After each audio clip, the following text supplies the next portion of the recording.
നമസ്കാരം. നമസ്കാരം സാർ, ഇപ്പോൾ കുറേ നാളുകളായിട്ട് കേരളത്തിലെ പെൺ ബോംബുകളാണ് ഇപ്പോൾ വന്നുകൊണ്ടിരിക്കുന്നത്. ആദ്യം രാഹുൽ മാങ്കൂട്ടത്തിലിൻ്റെ വിഷയമായിരുന്നു. ആരോപണ വിധേയമായിട്ടുള്ള ചില കാര്യങ്ങൾ വരുന്നു, അതിൽ നിരവധി പരാതികൾ വരുന്നു. അതിനുശേഷം നമ്മൾ അപ്രതീക്ഷിതമായിട്ടാണ് KJ ഷൈൻ എന്ന CPM നേതാവിലേക്ക് തിരിയുന്നത്. അവർക്കെതിരെ ഇത്തരത്തിലുള്ള നിരവധി അപമാനിക്കുന്ന തരത്തിൽ, അവരെ ഒരു സ്ത്രീ എന്നുള്ള ഒരു പരിഗണന പോലും നൽകാതെ അപമാനിക്കുന്ന തരത്തിൽ നിരവധി പേർ ചില പോസ്റ്റുകൾ എടുത്ത് ഷെയർ ചെയ്യുന്നു, ഒരു MLA-യുമായി ബന്ധപ്പെടുത്തി. ഇപ്പോൾ അത് എത്തി നിൽക്കുന്നത് ഒരുപക്ഷെ ഒരു കോൺഗ്രസ് നേതാവ് ഗോപാലകൃഷ്ണനിലേക്കും പിന്നെ KM ഷാജഹാനിലേക്കുമാണ്. ഇന്നലെ KM ഷാജഹാന്റെ വീട്ടിൽ റെയ്ഡ് വരെ നടത്തി. അപ്പോൾ ഇത്തരത്തിൽ ഒരു പെൺവിഷയം ഇങ്ങനെ കേരളത്തിൽ കലുഷിതമാവുകയാണ്. ഇപ്പോൾ KM ഷാജഹാൻ ഇതിൽ ചെയ്തത് എന്താണ്? ഒരു പോസ്റ്റ് ഷെയർ ചെയ്താൽ അത് വലിയ കുറ്റമാകുമോ, അതോ ഇതിന്റെ സത്യാവസ്ഥ മനസ്സിലാക്കാതെ ഇത്തരത്തിൽ അപമാനിക്കുന്നത് ശരിയാണോ? രണ്ട് തരത്തിൽ നമുക്ക് ചിന്തിക്കേണ്ടിയിരിക്കുന്നു. ഇക്കുറി മാലിന്യത്തെ സമൂഹത്തിൽ നിന്ന് ഉന്മൂലനം ചെയ്യണമെന്നാണ് ഈ പ്രശ്നം ഉയർന്നു വന്നതിന് തൊട്ട് പിന്നാലെ PP ദിവ്യ ഫേസ്ബുക്കിലിട്ട ഒരു കുറിപ്പ്. KM ഷാജഹാൻ്റെ ഫോട്ടോ ഒക്കെ വെച്ചിട്ട് ഇവനെ ചെരുപ്പുമാലയിട്ട് സ്വീകരിക്കണമെന്ന് പാർട്ടി അണികളോട് അവർ ആഹ്വാനം ചെയ്തു. ഇത്തരത്തിലുള്ള പല പോസ്റ്റുകളും പലയിടങ്ങളിലും ഇപ്പോൾ പ്രത്യക്ഷപ്പെടുന്നുണ്ട് ഒരു വശത്ത്. മറുവശത്ത് ഇന്നലെ അന്വേഷണ സംഘം KM ഷാജഹാൻ്റെ വീട്ടിലെത്തുന്നു. തിരുവനന്തപുരത്തെ ഉള്ളൂരിലുള്ള വീട്ടിലെത്തുന്നു. സാധാരണഗതിയിൽ ഇത്തരം ആരോപണങ്ങളുടെ പേരിൽ ഒരു കേസ് പോലീസ് ചാർജ് ചെയ്താൽ, അന്വേഷണം തുടങ്ങി FIR ഒക്കെ പുറത്തു വന്നാൽ അതിനെ തുടർന്ന് ആളുകൾ ഒളിവിൽ പോവുകയാണ് പതിവ്. കാരണം ഭയമാണ്. കേരള പോലീസാണ്. അവർ വന്ന് പിടിച്ചുകൊണ്ടുപോയി എന്തും ചെയ്യാം, അല്ലെങ്കിൽ കള്ളക്കേസുകൾ അനേകമിട്ട് FIR-ന് കൂടുതൽ കരുത്തുകൂട്ടി മജിസ്ട്രേറ്റിന് മുന്നിൽ ഹാജരാക്കാം. അത്തരം ഘട്ടത്തിലൊക്കെ കൂടുതൽ ഗുരുതരമായ കുരുക്കുകളിലേക്ക് പതിക്കും. അതുകൊണ്ട് തന്നെ വളരെ സൂക്ഷ്മതയോടെ ആദ്യ ദിവസം തന്നെ മുങ്ങി, പിന്നീട് കോടതികളിലെത്തി ജാമ്യ ഹർജി നൽകി. ഒരു മുൻകൂർ ജാമ്യം നേടിയതിന് ശേഷമാണ് പലരും പിന്നീട് രംഗത്ത് അവതരിക്കുന്നത്. എന്നാൽ KM ഷാജഹാൻ്റെ ഇന്നലത്തെ ആ പ്രകടനം അത് അന്വേഷണ സംഘത്തെ പോലും വിരട്ടിക്കളഞ്ഞു. ഇന്നലെ വൈകിട്ട് 9 മണി കഴിഞ്ഞാണ് ഉള്ളൂരിലെ KM ഷാജഹാൻ്റെ വീട്ടിലേക്ക് ഒരു 7-അംഗ പോലീസ് സംഘം എത്തുന്നത്. ചെന്ന ഉടൻ തന്നെ വളരെ കൂളായി നിൽക്കുന്ന KM ഷാജഹാനെയാണ് കണ്ടത്. കല്ലുപോലൊരു മനുഷ്യനങ്ങ് നിൽക്കുമ്പോൾ ഏത് ഏകാധിപതി അയക്കുന്ന സൈന്യവും ഒന്ന് ഭയപ്പെട്ടു പോകും. അതാണ് ഇന്നലെ ഉള്ളൂരിലെ വീട്ടിൽ സംഭവിച്ചത്. അവർക്ക് മുന്നിൽ വളരെ കാഠിന്യത്തോടെ ഷാജഹാൻ്റെ ചോദ്യം എന്താ? പോലീസ് ഉദ്യോഗസ്ഥർക്ക് പോലും മറുപടി പറയാൻ കഴിയുന്നില്ല. കാരണം KM ഷാജഹാൻ ചെയ്ത തെറ്റ്, ആ FIR-ൽ പറഞ്ഞിരിക്കുന്നതും KM ഷാജഹാനെതിരെ ഇപ്പോൾ ഫ്രെയിം ചെയ്തിരിക്കുന്നതുമായ കേസ് ശുദ്ധ വിവരക്കേടാണ്, ശുദ്ധ വിഡ്ഢിത്തമാണ്. ആ കേസ് ഒരു കോടതിക്ക് മുൻപാകെ നിൽക്കില്ല. ഇത് വ്യക്തമായി അറിയാം KM ഷാജഹാന്. അതുകൊണ്ട് തന്നെ ആർജവത്തോടെ ഷാജഹാൻ ആ അന്വേഷണ സംഘത്തോട് എന്താണ് നിങ്ങൾക്ക് വേണ്ടത് എന്ന് ചോദിക്കുന്നു. KM ഷാജഹാൻ്റെ ഒരു മൊഴി രേഖപ്പെടുത്തണം. അദ്ദേഹത്തിൻ്റെ കൂടുതൽ പരിശോധനകൾക്കായി അദ്ദേഹത്തിൻ്റെ മൊബൈൽ ഫോൺ വേണം. ഈ 2 ആവശ്യങ്ങളാണ് അന്വേഷണ സംഘം മുന്നിൽ വെച്ചത്. അത് രണ്ടും ഫോൺ കരസ്ഥമാക്കി KM ഷാജഹാനിൽ നിന്ന് ചില ചോദ്യങ്ങൾ ചോദിച്ച് കാര്യങ്ങൾ മനസ്സിലാക്കിയതിന് ശേഷം അവർ തിരികെ പോയി. വിശദമായ മൊഴിയെടുപ്പിന് ഇന്ന് കൊച്ചിയിലേക്കൊന്ന് വരണമെന്ന് KM ഷാജഹാനോട് അവർ ആവശ്യപ്പെട്ടു. എന്നാൽ കൊച്ചിയിലേക്കുള്ള യാത്ര, കൊച്ചിയിലെത്തി ഇത്തരമൊരു മൊഴി നൽകാൻ തനിക്ക് ചില അസൗകര്യമുണ്ട് എന്ന് KM ഷാജഹാൻ അന്വേഷണ ഉദ്യോഗസ്ഥരെ അറിയിച്ചു. അതിനുള്ള മുഖ്യ കാരണമായി അദ്ദേഹം പറഞ്ഞത് തൻ്റെ സുരക്ഷാ പ്രശ്നമാണ്. തിരുവനന്തപുരത്ത് നിന്ന് കൊച്ചിയിലേക്കുള്ള യാത്ര, കൊച്ചിയിൽ പോലീസ് അന്വേഷണ സംഘത്തിന് മുന്നിൽ ഹാജരാകാൻ KM ഷാജഹാൻ പോകുമ്പോൾ ഈ സൈബർ കൂട്ടങ്ങൾ, ഇടതുപക്ഷ ഗുണ്ടകൾ അദ്ദേഹത്തെ ആക്രമിക്കുമോ? സ്വാഭാവികമായി അദ്ദേഹത്തിന് ഭയമുണ്ട്. കാരണം അദ്ദേഹത്തെ കൈകാര്യം ചെയ്യാൻ ഇപ്പോൾ സമൂഹ മാധ്യമങ്ങളിൽ വളരെ വ്യാപകമായി ആഹ്വാനം മുഴക്കുന്നവരുടെ വളരെ വികൃതമായ സ്വരം നമുക്ക് കേൾക്കാം. അപ്പോൾ സമൂഹ മാധ്യമങ്ങളിൽ KM ഷാജഹാനെ കൈകാര്യം ചെയ്യാനും ചെരുപ്പുമാലയിടാനുമൊക്കെ ആക്രോശങ്ങൾ മുഴക്കുന്ന ഒരു വശത്ത് അവർക്കൊന്നുമെതിരെ കേസില്ല. കേസ് KM ഷാജഹാൻ പറഞ്ഞൊരു കഥയുടെ പേരിലാണ്. KM ഷാജഹാൻ എന്ത് കഥയാണ് പറഞ്ഞത്? എറണാകുളത്തെ ഒരു വനിതാ നേതാവിനെയും എറണാകുളം ജില്ലയിലെ ഒരു MLA-യും ചുറ്റിപ്പറ്റിയ ഒരു കഥ. ആ കഥയിലെ കഥാപാത്രങ്ങളുടെ പേര് അദ്ദേഹം വെളിപ്പെടുത്തിയിരുന്നില്ല. ഈ സംഭവങ്ങളുടെ ഒക്കറൻസ് എവിടെയാണ് എന്ന് അദ്ദേഹം പറഞ്ഞില്ല. പക്ഷേ അന്തരീക്ഷത്തിലുള്ള ഒരു കഥ അദ്ദേഹത്തിൻ്റെ YouTube ചാനലിലൂടെ അദ്ദേഹം അവതരിപ്പിച്ചു. ഈ കഥ അദ്ദേഹം അവതരിപ്പിച്ചതിന് തൊട്ടു പിന്നാലെ ഒരു പത്രം, കേരളത്തിലെ ഒരു പ്രമുഖ പത്രം ഇത് വളരെ വിശദമായി പ്രിൻ്റ് ചെയ്ത് തൊട്ടടുത്ത ദിവസം പ്രസിദ്ധീകരിച്ചു. എന്നിട്ട് ആ പത്രത്തിനെതിരെ ഇപ്പോൾ കേസെടുത്തിട്ടുണ്ടോ? ആ പത്രം നടത്തുന്ന വ്യക്തി ഒരു പക്ഷേ ഭരണകൂടത്തിനേറെ പ്രിയപ്പെട്ടയാളാകാം. അപ്പോൾ അവിടെയും ഈ പത്രവും ഇത് സംബന്ധിച്ച വിശദാംശങ്ങൾ വെളിപ്പെടുത്തിയിരുന്നില്ല. ആളുടെ പേരില്ല, MLA-യുടെ പേരില്ല. പക്ഷേ ഒരു വനിതാ നേതാവിൻ്റെ വീട്ടിൽ ചെന്ന് കയറിയ ഒരു MLA-യുടെ വളരെ വിശദമായ കഥ, രാവിലെ വീട്ടിൽ നിന്ന് പുറത്തുപോയ ഭർത്താവ് ഉച്ചയ്ക്ക് അപ്രതീക്ഷിതമായി തിരിച്ചു വന്നപ്പോൾ കതക് തുറക്കാൻ നോക്കിയപ്പോൾ അതിന് രക്ഷയില്ല, പിന്നീട് കതക് ചവിട്ടിപ്പൊളിച്ച് നാട്ടുകാരുടെ സഹായത്തോടെ അകത്തേക്ക് കിടക്കുന്നു. ഇത്തരമൊരു കഥയാണ്. അതൊന്നും നമുക്ക് അതിൻ്റെ നിജസ്ഥിതിയിലേക്ക് ഇപ്പോൾ പോകേണ്ട യാതൊരു ആവശ്യവുമില്ല. ഇത് ഒരു വ്യക്തിയുടെ സ്വകാര്യതയുമായി ബന്ധപ്പെട്ട പ്രശ്നമാണ്. അതിൽ നമുക്ക് മറ്റൊരു തലത്തിലുള്ള അന്വേഷണത്തിൻ്റെ യാതൊരുവിധ അനിവാര്യതയുമില്ല. KM ഷാജഹാൻ ഒരു വ്യത്യസ്തനായ മനുഷ്യനാണ്. പലപ്പോഴും ഒരു കല്ലുകൊണ്ടുണ്ടാക്കിയ വ്യക്തി എന്നൊക്കെ നമ്മൾ പറയുന്നത് പോലെ സ്വന്തം ബോധ്യങ്ങൾ മാത്രമാണ് അദ്ദേഹത്തെ നയിക്കുന്നത്. അദ്ദേഹത്തെ തിരുത്താൻ അദ്ദേഹത്തിൻ്റെ കുടുംബാംഗങ്ങൾക്ക് പോലും കഴിയുമെന്ന് ഞാൻ വിശ്വസിക്കുന്നില്ല. നമുക്കൊന്നും ഒരിക്കലും അദ്ദേഹത്തെ തിരുത്തി മറ്റൊരു ശൈലിയിലേക്ക് കൊണ്ടുവരിക അത്ര എളുപ്പമല്ല. കാരണം തൻ്റെ ബോധ്യങ്ങളാണ് അദ്ദേഹത്തെ നയിക്കുന്നതും അദ്ദേഹത്തിൻ്റെ പൊതുപ്രവർത്തനത്തിന് ഇന്ധനമാകുന്നതും. ആ ബോധ്യങ്ങളിൽ ഉറച്ചു മാത്രമേ അദ്ദേഹം അഭിപ്രായം പറയാറുള്ളൂ, നിലപാട് സ്വീകരിക്കാറുള്ളൂ, ബന്ധങ്ങളിലേക്ക് പോകാറുള്ളൂ. പലപ്പോഴും ഞാനും അദ്ദേഹവുമായി നിരവധി സംഭാഷണങ്ങളിൽ ഏർപ്പെട്ടിട്ടുണ്ട്, പ്രത്യേകിച്ച് ചാനൽ അഭിമുഖങ്ങളിൽ. അത്തരം ഘട്ടങ്ങളിലൊക്കെ തൻ്റെ നിലപാട് തറയിൽ യാതൊരുവിധ വ്യതിയാനവും വരുത്താത്ത KM ഷാജഹാൻ എന്ന പൊതുപ്രവർത്തകനെയാണ് നമ്മൾ കണ്ടിട്ടുള്ളത്. ഇക്കുറി ഈ കേസ് ചാർജ് ചെയ്തതിന് തൊട്ടടുത്ത ദിവസങ്ങളിൽ അദ്ദേഹം ശക്തമായി പ്രതികരിക്കുന്നു. നിങ്ങൾ കാട്ടുന്നത്, നിങ്ങൾ FIR ഇട്ടിരിക്കുന്നത് വിഡ്ഢിതമാണ്, നിങ്ങൾക്ക് ഈ കേസ് വിജയിപ്പിക്കാൻ കഴിയില്ല, ഇക്കുറി എന്നെ വീഴ്ത്താൻ കഴിയില്ല വിജയ എന്ന് പറഞ്ഞുകൊണ്ടാണ് ഇന്നലെ KM ഷാജഹാൻ്റെ ഒരു വീഡിയോ. ഒരു പക്ഷേ പെട്ടെന്ന് ഇന്നലെ വൈകിട്ട് ഭ്രാന്തെടുത്ത് അന്വേഷണ സംഘത്തെ കുത്തിയിളക്കി വിട്ടതിന് പിന്നിൽ ഇത്തരം ചില പ്രയോഗങ്ങൾ കൂടി ഉൾച്ചേർന്നിരിക്കാം. അതിൻ്റെ കരുത്ത് അവിടെ ചില ചോദ്യങ്ങൾ അവശേഷിക്കുന്നു. എത്രയെത്ര കഥകൾ കേരളത്തിലെ ചാനലുകൾ പ്രത്യേകിച്ച് ആരുടെയും പേര് പറയാതെ, സ്ഥലം പറയാതെ ഓരോ ദിവസവും ഇവിടെ തട്ടിവിടുന്നു. സമൂഹ മാധ്യമങ്ങളിൽ എന്തൊക്കെ മലീമസപ്പെട്ട കഥകളാണ് പ്രചരിക്കുന്നത്. മാത്രമല്ല, ഇപ്പോൾ KM ഷാജഹാനെതിരെയും PP ദിവ്യ ഉൾപ്പെടെ നിരവധി പേര് പോസ്റ്റുകൾ ഇടുന്നു. അതിൽ മാലിന്യമെന്നും നിരവധി വൃത്തികെട്ട ഭാഷയിലാണ് അദ്ദേഹത്തിനെ അഭിസംബോധന ചെയ്യുന്നത്. അപ്പം ഇത് എത്രമാത്രം ശരിയുണ്ട്? ഇത്തരത്തിൽ അതും ഒരാളെ അപമാനിക്കുന്നതിന് തുല്യമല്ലേ? അല്ല, രാഹുൽ മാങ്കൂട്ടത്തിനെതിരെ ഊരും പേരുമില്ലാത്ത എത്രയെത്ര കഥകൾ കേരളത്തിൽ പ്രചരിപ്പിച്ചു. ആ കഥകൾ പ്രചരിപ്പിച്ചത് ഏതൊക്കെ കേന്ദ്രങ്ങളാണ് എന്നും വ്യക്തമാണ്. പക്ഷേ ഇവിടെ ഒരൊറ്റ ചോദ്യത്തിന് ഇടതുപക്ഷത്തിന് ഉത്തരം പറയേണ്ടി വരും. ഈ കഥയുടെ ഒരു കഥാന്ത്യമുണ്ട്, അതിലേക്കാണ് ഇനി കാര്യങ്ങൾ ചെന്നെത്തുന്നത്. KM ഷാജഹാൻ ആ ചോദ്യം എറിഞ്ഞു കഴിഞ്ഞു. ശരി, ഞാൻ ഇത്തരമൊരു കഥ പറഞ്ഞു. ഈ കഥ എവിടെ നിന്നാണ് ഉത്ഭവിച്ചത്? മുഹമ്മദ് ഷിയാസ് എന്ന എറണാകുളം DCC പ്രസിഡന്റ് പറഞ്ഞു, ഷാജഹാൻ്റെ ഈ സംഭവം നടക്കുന്നതിനും ഷാജഹാൻ ഈ വീഡിയോ അവതരിപ്പിക്കുന്നതിന് 14 ദിവസം മുൻപ് അന്തരീക്ഷത്തിലുണ്ടായിരുന്നൊരു കഥയാണിത്. അപ്പോൾ ദിവസങ്ങൾക്ക് മുൻപ് തന്നെ ഈ കഥ അന്തരീക്ഷത്തിൽ പ്രചരിച്ചിരുന്നു. പ്രതിപക്ഷ നേതാവ് VD സതീശൻ പറഞ്ഞു, ഈ കഥ ഞങ്ങളാരും പുറത്തുവിട്ടതല്ല, അത് CPM-ൻ്റെ ഗ്രൂപ്പ് പോരിൽ നിന്ന് ഉത്ഭവിച്ചതാണെന്ന്. ആ ചോദ്യത്തിന് കൂടി അഡ്രസ്സ് ചെയ്യപ്പെടേണ്ടി വരും. കാരണം ആരാണ് ഈ കഥ ആദ്യം പ്രചരിപ്പിച്ചത്? ഈ കഥ പ്രചരിക്കണമെങ്കിൽ എന്തെങ്കിലും ഒരു കോസ് ഉണ്ടാകണമല്ലോ. അപ്പോൾ ഒരു പക്ഷേ CPM-ൻ്റെ ഗ്രൂപ്പ് പോരായിരിക്കാം. നമുക്ക് മറ്റു കാര്യങ്ങളൊന്നും നമുക്കറിയില്ല. കാരണം ഒരു ഗ്രൂപ്പ് പോരിൽ പക തീർക്കാനായി ഒരു വനിതാ നേതാവിനെ ഇത്തരം അപവാദ കഥകളിലൂടെ ആക്രമിക്കുക, അത് അങ്ങേയറ്റം ക്രൂരതയാണ്. ഈ കഥയുടെ പിന്നാമ്പുറ വശം എന്ന് പറയുന്നത് ഒരു വ്യക്തിഹത്യ, ഒരു യുവതിയോടുള്ള അധിക്ഷേപം, അതൊക്കെ സത്യമാണ്. പക്ഷേ ഇവിടെ ഷാജഹാൻ നിരപരാധിയാണ്. KM ഷാജഹാൻ എന്ന വ്യക്തി ഒരു തലത്തിലും ഈ വനിതാ നേതാവിൻ്റെ പേര് തൻ്റെ വീഡിയോയിൽ പരാമർശിച്ചിട്ടില്ല. ഈ CPM നേതാവിൻ്റെ പേര് പരാമർശിച്ചിട്ടില്ല. പാർട്ടിയിലെ ഒരു പ്രശ്നം ചൂണ്ടിക്കാട്ടുക മാത്രമാണ് അദ്ദേഹം ചെയ്തത്. ഇതുപോലെ എത്രയെത്ര പാർട്ടി കഥകൾ കേരളത്തിൽ ചർച്ച ചെയ്യപ്പെട്ടിട്ടുണ്ട്. എതിരാളികളുടെ എത്രയെത്ര കഥകൾ ഈ സഖാക്കൾ സമൂഹ മാധ്യമങ്ങളിലൂടെ, ചാനൽ ചർച്ചകളിലൂടെ കേരളത്തിൽ ചർച്ച ചെയ്തിട്ടുണ്ട്.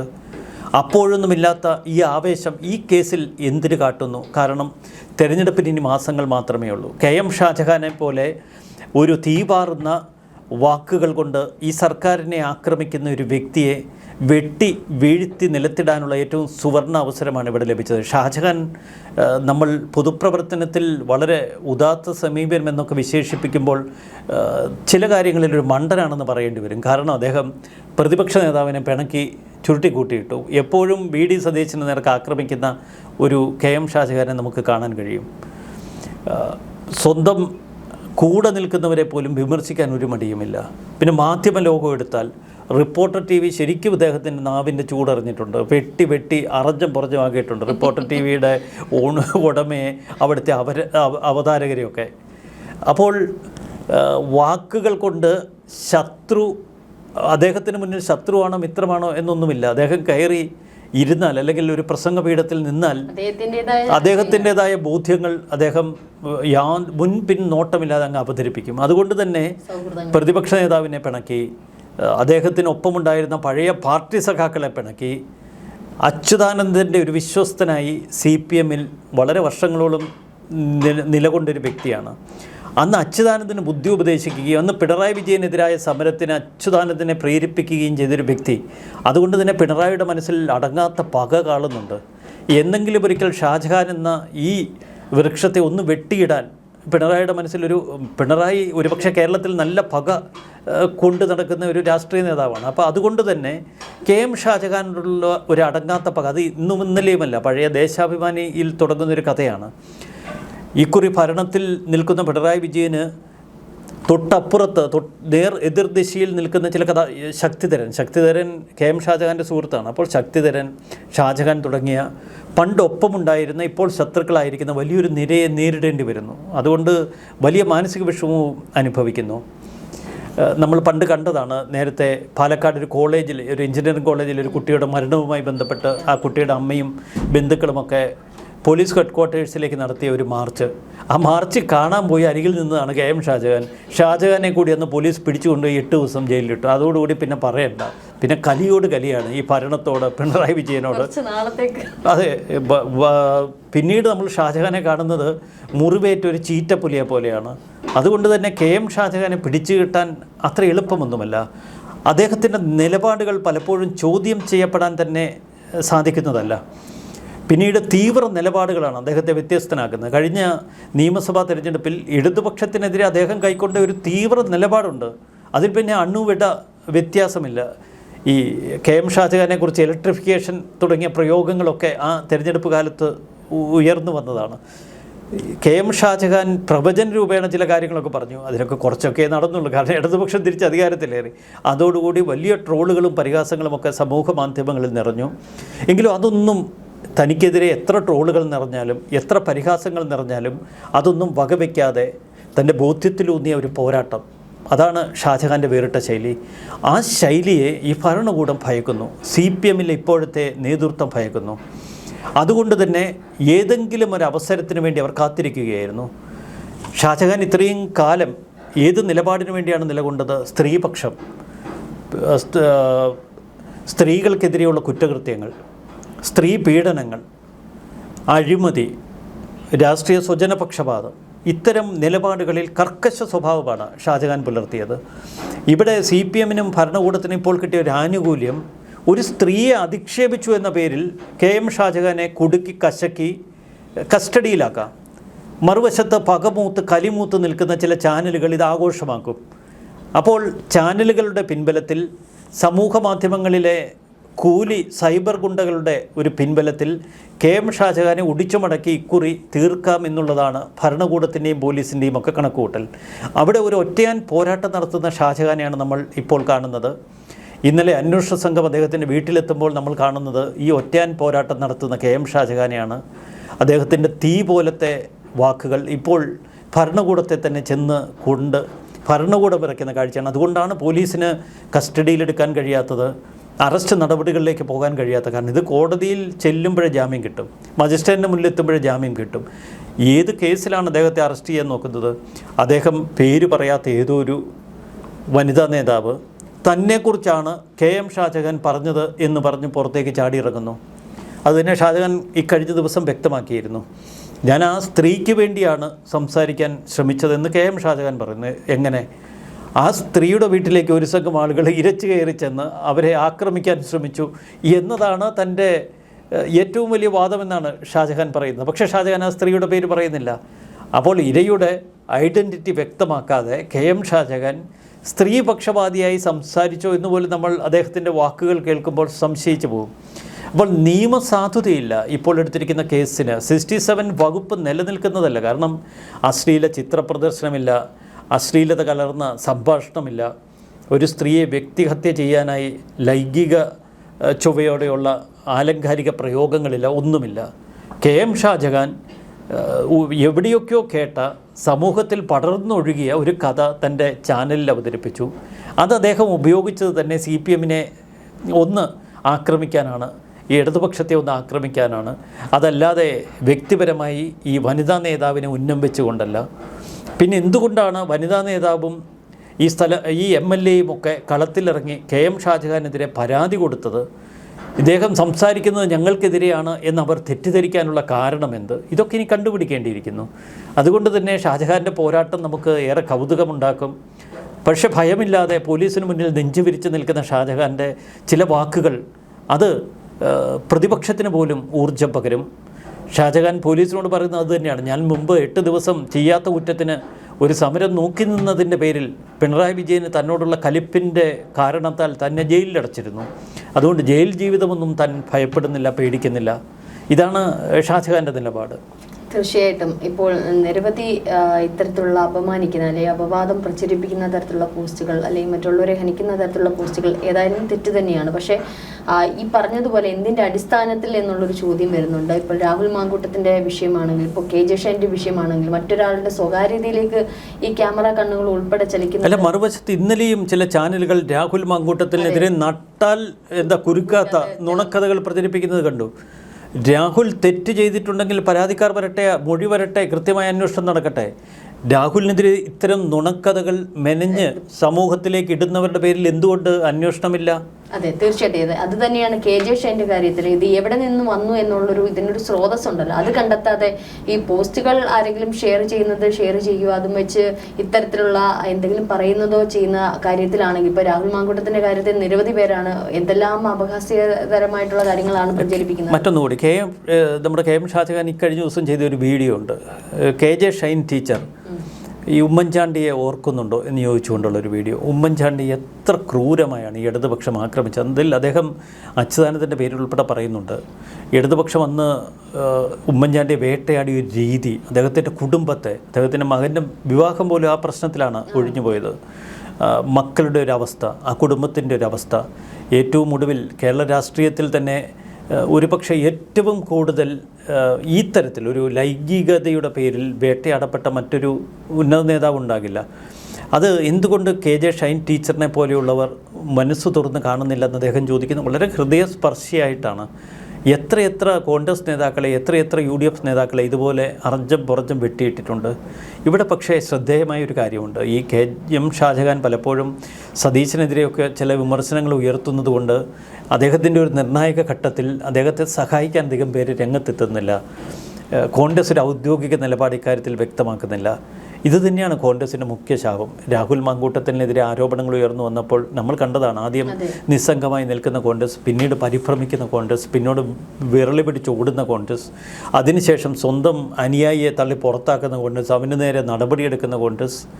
ഇപ്പോൾ KM ഷാജഹാനോട് പോലും കാണിക്കുന്നത് പിന്നെ KM ഷാജഹാനോട് ഈ രാഹുൽ മാങ്കൂട്ടൻ രക്ഷപ്പെട്ടത് എങ്ങനെയാണ്? ഇപ്പോൾ KM ഷാജഹാനെതിരെയും ഗോപാലകൃഷ്ണനെതിരെ ഈ കേസും ഈ പ്രശ്നങ്ങളും വിവാദങ്ങളും ഉയർന്നു വന്നതിന് തൊട്ടു പിന്നാലെയാണ് KJ ഷൈൻ ടീച്ചർ ഇത്തരമൊരു പരാതി നൽകിയതിന് ശേഷമാണ് പാലക്കാട്ടേക്ക് രാഹുൽ എത്തിയാൽ ഞങ്ങൾ തടയില്ല എന്ന് MV ഗോവിന്ദൻ പ്രഖ്യാപിച്ചത്. അപ്പോൾ ഇപ്പോൾ ഇടതുപക്ഷത്തെ മലർത്തിയടിച്ച് UDF-നൊരു പുതുശ്വാസം കൊടുത്തത് ഒരുപക്ഷെ KM ഷാജഹാൻ്റെ ഈ ആത്മഹത്യ നീക്കമായിരിക്കും. പക്ഷേ അദ്ദേഹത്തിന് നിയമത്തെക്കുറിച്ച് നല്ല പരിജ്ഞാനമുണ്ട്. അതുകൊണ്ട് തന്നെ അദ്ദേഹം അക്കാര്യത്തിൽ സേഫാണ്. സേഫ് കളിയാണ് കളിച്ചത്. പക്ഷേ അതിൽ ഒരു നീതിബോധം നമ്മുടെ കോൺഗ്രസോ UDF-ഓ ഇപ്പോൾ KM ഷാജഹാനോട് പുലർത്തുന്നില്ല എന്ന് നമുക്ക് പറയേണ്ടി വരും. ഇത് തന്നെയാണ് മിക്ക ചാനലുകളുടെയും സ്ഥിതി. വിമർശിക്കപ്പെടുക എന്ന് പറയുന്നത് പലർക്കും സഹിക്കാൻ കഴിയില്ല. ഒരിക്കലെങ്കിലും KM ഷാജഹാൻ്റെ വിമർശനത്തിന് ഇരയായി എന്നതിൻ്റെ പേരിൽ ഇപ്പോൾ KM ഷാജഹാനെതിരെ പക തീർക്കുന്നത് ധാർമ്മികമായി ശരിയല്ല. ചില ചാനലുകളൊക്കെ യൂട്യൂബർ KM ഷാജഹാൻ എന്നാണ് കൊടുക്കുന്നത്.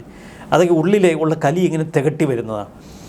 മറ്റ് രാഷ്ട്രീയ നേതാക്കളെക്കുറിച്ചൊക്കെ പരാമർശിക്കുമ്പോൾ ചില ചാനൽ അവതാരകർ കഴിഞ്ഞ ദിവസം പറയുന്നത് കേട്ടു, KM ഷാജഹാനെ പോലെ അല്ലല്ലോ ഒരു കോൺഗ്രസ് നേതാവെന്ന്. അപ്പോൾ ഇത് ഉള്ളിലുള്ള ഈ കലി അത് തികട്ടി വരുന്നതാണ്. ആ കലി അങ്ങ് ഛർദ്ദിക്കുന്നതാണ്. അപ്പോൾ ഇത്തരം പകപോക്കലും കലിയുമൊക്കെ ഉള്ളിൽ വെച്ചുകൊണ്ട് മാധ്യമപ്രവർത്തനം നടത്തുന്നതും ശരിയല്ല. ഒരു തരത്തിലും നമ്മൾ സ്ത്രീകളെ അധിക്ഷേപിക്കുന്നതിന് കൂട്ടുനിൽക്കാൻ പാടില്ല. സ്വകാര്യത അല്ലെങ്കിൽ വ്യക്തിപരമായ കാര്യങ്ങൾ സമൂഹ മാധ്യമങ്ങളിലിട്ട് അലക്കാൻ പാടില്ല. അതൊക്കെ ഒരു വ്യക്തിയുടെ വ്യക്തി സ്വാതന്ത്ര്യത്തിൽപ്പെട്ട കാര്യമാണ്. ഇപ്പോൾ KM ഷാജഹാൻ പറയുന്ന ഈ കഥയിലെ നെല്ലും പതിരും പോലും തിരിക്കരുത് എന്ന് സമൂഹം ആവശ്യപ്പെടുന്നതിനുള്ള കാരണവും അതുതന്നെയാണ്. അത് ഒരു തരത്തിലും സമൂഹത്തെ ബാധിക്കുന്നതല്ല. ആ കഥയ്ക്ക് അതുകൊണ്ട് തന്നെ പ്രസക്തിയുമില്ല. KM ഷാജഹാൻ പറഞ്ഞ ആ കഥയോട് നമുക്ക് ധാർമ്മികമായി ഒരുവിധ യോജിപ്പുമില്ല. പക്ഷേ ആ കഥയുടെ പേരിൽ അദ്ദേഹത്തെ അപകീർത്തി കേസിൽപ്പെടുത്തി ജയിലിലടയ്ക്കാം എന്നത് വെറും വ്യാമോഹം മാത്രമാണ്. കാരണം ആ കേസ് നിലനിൽക്കില്ല, നിയമപരമായി നിലനിൽക്കില്ല. അതാണ് യാഥാർത്ഥ്യം. തീർച്ചയായിട്ടും ഈ ചർച്ചയുടെ അവസാനം എത്തുമ്പോൾ ഇപ്പോൾ രാഹുൽ മാങ്കൂട്ടത്തിൻ്റെയും KM ഷാജഹാനെതിരെയൊക്കെയുള്ള കേസുകൾ നിലനിൽക്കുന്നില്ല എന്നുള്ളതാണ് ആശ്ചര്യം. എവിടെയാണ് പോലീസിനും ക്രൈംബ്രാഞ്ചിനും ഒക്കെ പിഴയ്ക്കുന്നത് എന്നുള്ളത് ആദ്യം ഒന്ന് അല്ല, ഈ രാഷ്ട്രീയ നേതൃത്വം പറയുന്നത് കേട്ട പൊട്ട കേസുമായിട്ട് ചാടുന്നത് കൊണ്ടായിരിക്കും. എന്തായാലും കുറെ ഇപ്പോൾ ക്രൈംബ്രാഞ്ച് ഏത് തരത്തിലെത്തി എന്നുള്ളത് അറിയില്ല. ഇനി അടുത്ത KM ഷാജഹാന്റെ പുറകെയാണ് ഇപ്പൊ രാഹുൽ മാങ്കൂട്ടത്തിന്റെയും ഷാജഹാന്റെയും പുറകെ ഇങ്ങനെ ഓടുന്ന ക്രൈംബ്രാഞ്ച് കുറച്ചുകൂടി ഇത്തരത്തിലുള്ള ഉദാസീനത കാട്ടാതെ നല്ല നല്ല കേസുകൾ വേറെ കിടപ്പുണ്ട്. പെൺവിഷയവുമായിട്ടുള്ള ബന്ധപ്പെട്ട കേസുകൾ മാറ്റി നിർത്തിക്കൊണ്ട് ഒരുപക്ഷെ സംസ്ഥാനത്തിൽ നിരവധി ക്രൈമുകൾ നടത്തിയിട്ടുണ്ട്, നടക്കുന്നുണ്ട്. അപ്പോൾ ഇതിന്റെ പുറകേക്ക് പോവുക, ഇത്തരത്തിലുള്ള വിഷയങ്ങൾ വിട്ടുപിടിക്കുക എന്നുള്ളതാണ് പറയുന്നത്. കാരണം ഇത് ഒരു തുമ്പും വാലും ഇല്ലാത്ത കേസ്. ഷാജഹാൻ നെഞ്ചുവിരിപ്പോടെ നിൽക്കുമ്പോൾ അല്ലെ, തീർച്ചയായിട്ടും രാഹുൽ മാങ്കൂട്ടത്തിന് മൗനമായിട്ട് നിൽക്കുമ്പോൾ അവിടെ തോറ്റുപോകുന്നത് പിണറായി സർക്കാർ മാത്രമല്ല, ഉന്നതതല ഉദ്യോഗസ്ഥർ കൂടിയാണ്. തീർച്ചയായിട്ടും. നന്ദി, നമസ്കാരം.